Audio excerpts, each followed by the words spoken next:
Hello and welcome to another TLDR EU video. With Brexit nearing the end of its second act, many people have looked into ways as to keeping EU citizenship, be it through finding a distant European relative or alternatively more creative schemes, not least of those, golden passports. In fact, it's not just Brits who have their eyes on these golden passports, with people from all over the world hoping that they could be their key to Europe. The issue is that these schemes have come under fire from the European Commission. So in this video, we'll take a look at what exactly golden passport schemes are, and why Europe's trying to shut them down. If you can't quite afford one of those golden passports, then maybe consider representing your favourite EU country with one of our high quality enamel countries with shoes pin badges. We now have a pin for every single EU country, as well as a whole bunch of others. You can get 15% off any pin purchase right now by using code PASSPORT. The link to the store can be found in the description below. So what are these golden passports? To tackle the immediate elephant in the room, no, they're not literally passports made or covered in gold. Golden passports refer to schemes that give citizenship for a given country by more or less just purchasing it outright. They are distinct but really similar to investor residence schemes, sometimes known as golden visas, which allow people to, in effect, purchase residency in an EU country. Two member states in particular have come under fire for their golden passport schemes, these being Cyprus and Malta.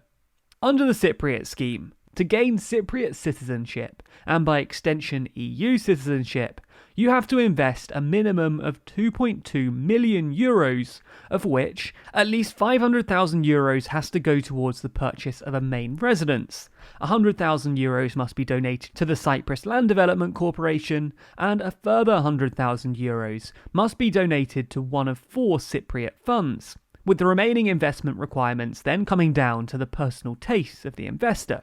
At a bare minimum, they could invest a further 1.5 million euros in residential properties, or up to 2 million euros in commercial properties. Alternatively, they could invest 2 million euros in the participation in Cypriot companies. After all that money's been invested, their entire family becomes eligible for citizenship, including any spouse, children, adult dependents, as well as the parents of the main applicant and their spouse. In turn, a husband and wife with 2 children and 4 grandparents would work out at 275,000 euros per head, not to mention any future descendants. So it's a bargain, right? And all of this from only one golden passport, and just one trip to Cyprus. Cyprus has, according to some estimates, made 7 billion euros from the scheme, or a quarter of its annual GDP. But before you go off and splash your 2.2 million euros on Cypriot citizenship, we're sorry to tell you that the scheme was suspended earlier in October due to a quite significant scandal. The Al Jazeera network managed to secretly film the parliamentary speaker of Cyprus, who's the second highest ranking official after only the president, as well as a lawmaker and a lawyer, apparently attempting to aid a Chinese investor with a criminal record to get a passport. The criminal record alone should have disqualified the investor, but according to a Reuters interview at the time, the speaker was seen to apparently be offering to use his influence in getting the investor a passport, and suggesting other alternatives if that failed. This is far from the first time that individuals with a checkered past have attempted and even succeeded to use the golden passport route. Financier Joe Lowe, in September 2015, reportedly obtained Cypriot citizenship after purchasing a €5 million property. Lowe is currently wanted in the US, among other jurisdictions, for his alleged role in the misappropriation of more than $2.7 billion from 1MDB, the Malaysian State Development Fund, designed to accelerate economic development. Lowe has denied any wrongdoing though. Or, in 2011, the billionaire cousin of Bashar al-Assad, the Syrian dictator, was also granted Cypriot citizenship, although it was publicly rescinded at the height of Syria's civil war.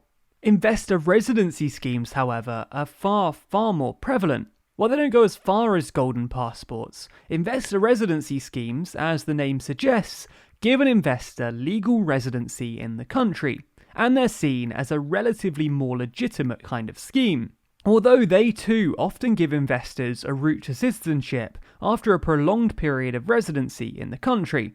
The likes of Italy, Spain, Portugal and the Netherlands have schemes of this nature, as does the UK, known as the Tier 1 Investor Visa.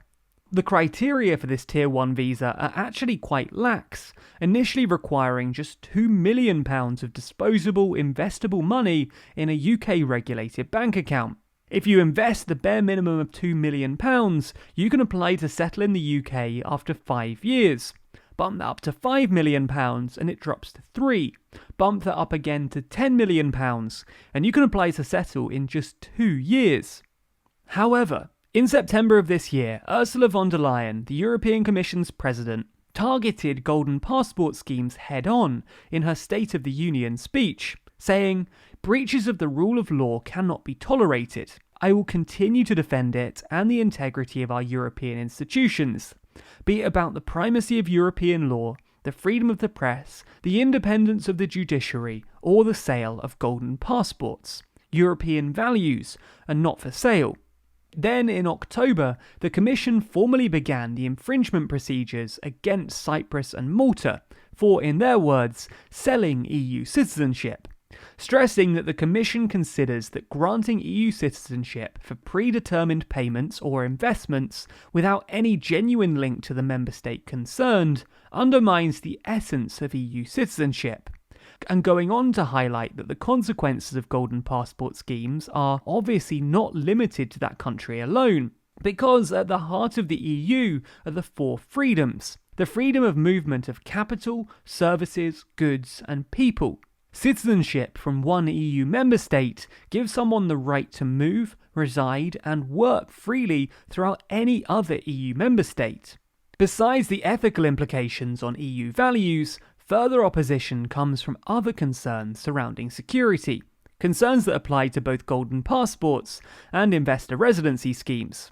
As seen in the Cypriot scheme, people with checkered pasts are seemingly able to use this as an open door to get EU citizenship.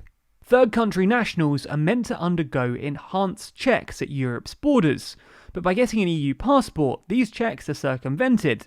Now, one could argue that these checks are being done at the point of applying for a golden passport. Surely they are. Well, actually no, they're not. According to a report by the European Commission, authorities can and do admit requests even when the applicants do not meet certain security requirements, and do not require the request to be submitted in person. The report specifically picks up on the Maltese scheme, which waives the requirement to provide a clean criminal record where the competent authority considers the certificate impossible to obtain.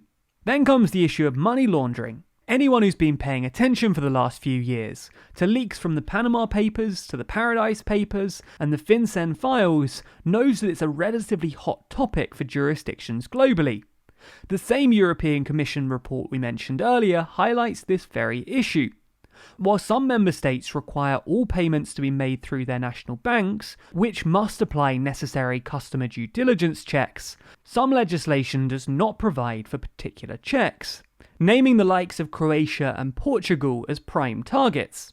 The issue being that these European investments made to gain citizenship could come from laundered or criminal money if it's not being checked. Who actually gets an EU passport isn't a standard affair by any stretch of the imagination.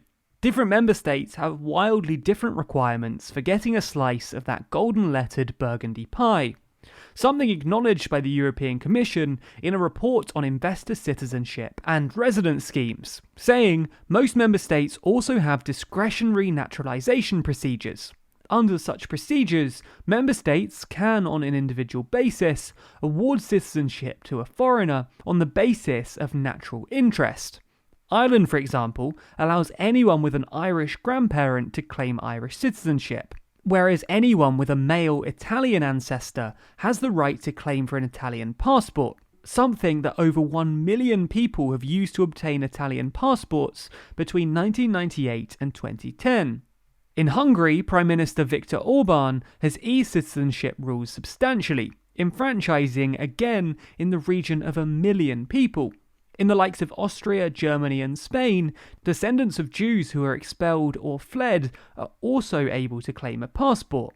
The wider issue, though, is whether you should be able to buy your way into Europe. So, what do you think? Should golden passports become a thing of the past? And is it right that someone should be able to buy residency or citizenship through golden passport schemes? As always, let us know your thoughts in the comments below.